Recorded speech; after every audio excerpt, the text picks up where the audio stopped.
আসসালামু আলাইকুম রহমতুল্লাহি ওয়া বারাকাতুহু। 7 নম্বর নীতিমালা, আল্লাহ পাক যেই জিনিসকে হারাম করে দিয়েছেন, নিষেধ করে দিয়েছেন, ওই জিনিসটাকে আল্লাহকে পাওয়ার মাধ্যম বানানো, এটাও বেদাত। মানে যেই জিনিস আল্লাহ এবং আল্লাহ রসুল নিষেধ করছেন, ওইটার মাধ্যমে জীবনেও কোনোদিন আল্লাহকে পাওয়া যাবে না। যদি কেউ ওই নিষিদ্ধকৃত জিনিসকে আল্লাহকে পাওয়ার মাধ্যম বানায়, এটা শরীয়তের দৃষ্টিতে স্পষ্ট বেদাত। যেমন ধরেন যে শ্যামা সঙ্গীত চিনেন? শ্যামা সঙ্গীত চিনে না, বাংলাদেশে থাকি। এই যে কাওয়ালি গান, বুজুর্গি গান, মানে এগুলা হইলে দেখবেন অনেক বুজুর্গদের গান, অনেক দরবারে অনেক জায়গায় কতগুলা গান গায় না, এগুলার শ্যামা সঙ্গীত বলা হয়। দেখবেন পাকিস্তানের বিভিন্ন টিভি চ্যানেলে, বিভিন্ন ইয়াতে এগুলোর মূল আবিষ্কারক পাকিস্তানে, গোড়াপত্তন ওখানে, ইন্ডিয়া পাকিস্তান এসব, আমাদের দেশেও আছে ব্যাপক আকারে।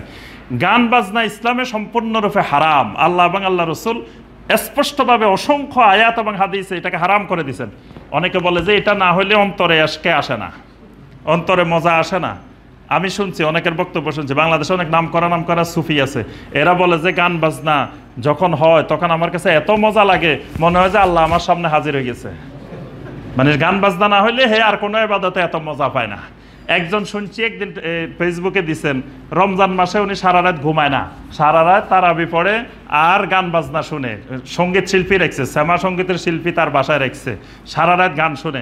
কয় আমি সারা রাত এই রমাদান মাসে এই গান শুনে, গান যখন শুনি তখন মনে হয় যে আমি আমার মাওলার দিদারে আছি, আমার মাওলার আজকে ডুবে যাই। তাহলে বোঝা গেল এই গান বাজনার মাধ্যমে কে আল্লাহকে পাওয়ার সে মাধ্যম মনে করে নিছে, এটা বেদাত। কারণ হারাম কোনো জিনিস দিয়ে আল্লাহকে পাওয়া সম্ভব না। কেউ যদি ধরেন ল্যাংটা হয়ে আল্লাহকে পাওয়ার মাধ্যম মনে করে, ল্যাংটা বাবা আছে বাংলাদেশে, ল্যাংটা আল্লাহর ওলি আছে, ল্যাংটা হওয়া হারাম, সতর প্রকাশ করা কি হারাম। হারামটাকে কেউ আল্লাহকে পাওয়ার মাধ্যম মনে করছে, এটা বেদাত, স্পষ্ট বেদাত। কেউ নখ কাটে না, নখ লম্বা করে করে আল্লাহকে পাওয়ার মাধ্যম বানায়, কেউ গোপ বড় করে করে আল্লাহকে পাওয়ার মাধ্যম বানায়, কেউ চুলের মধ্যে দাড়ির মধ্যে জট লাগায় আল্লাহকে পাওয়ার মাধ্যম বানায়, কেউ বস্তা গায়ে দিয়ে আল্লাহকে পাওয়ার মাধ্যম বানায়। এই জাতীয় যত হারাম পদ্ধতিকে আল্লাহকে পাওয়ার মাধ্যম বানায়, এই মাধ্যম বানানোটার নাম বেদাত। কাফেরদের কোনো সংস্কৃতি, কৃষ্টি কালচার ফলো করে, অনুসরণ করে, ওইটাকে আল্লাহকে পাওয়ার মাধ্যম বানায়, এটা হলো এই মূলনীতির ভিত্তিতে সেটা সবগুলো কি বেদাত। কারণ হারাম কোনো জিনিস আল্লাহ যেটা নিষেধ করছেন সেটা কোনো অবস্থায় আল্লাহকে পাওয়ার মাধ্যম হইতে পারে না।